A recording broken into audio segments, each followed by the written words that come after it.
මට ඉස්කෝලේ යන කාලේ ඉඳන්ම යාළුවෙක් හිටියේ නෑ. මල්ලි තමයි ඉන්නේ. ඉතින් මම ඉගෙන ගන්න තියෙන්නේ. මල්ලි ඒව නෑ. යාළුවා සංසුම අනිව නෑ. ඉතින් මේ මගේ යාළුවා දැන් එයා. මට කොහොමද ක්‍රිකට් ගහන්නනේ. දැන් ක්‍රිකට් ගහන්න ඕන නම් මට වෙන යාළුවෙකුත් නෑ. මම යවන්නෙත් නෑ. මේ මම හැමදාම එයා කියන මගෙත් එක්ක සෙල්ලම් කරනවා. මං අද වෙනකම් බෝල් කරලා විතරයි තියෙන්නේ.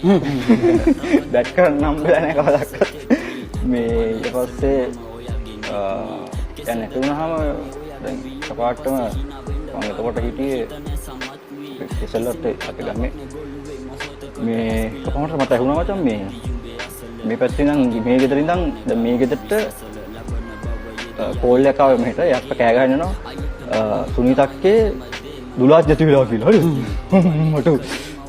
මට මෙතන මොකද වුණා හරිද මොකද වුණා ඊට පස්සේ මං හිතුවා නෑ මියයි උනට ඒ ආවේ නුවහට තොඩ වැඩියෙන්ම දුකුනේ මේ අම්මලා රංකඳ නැතුව කඳුලින් දැස තෙත්වි කොපන ඇසල මම ඔයාගේ නිත්මි කෙසේද දරගන්නේ ඔයාගේ වියෝවෙන් පස්සේ hina වෙන්න වාරු ගන්න හිත නැ සමත් වී කිසි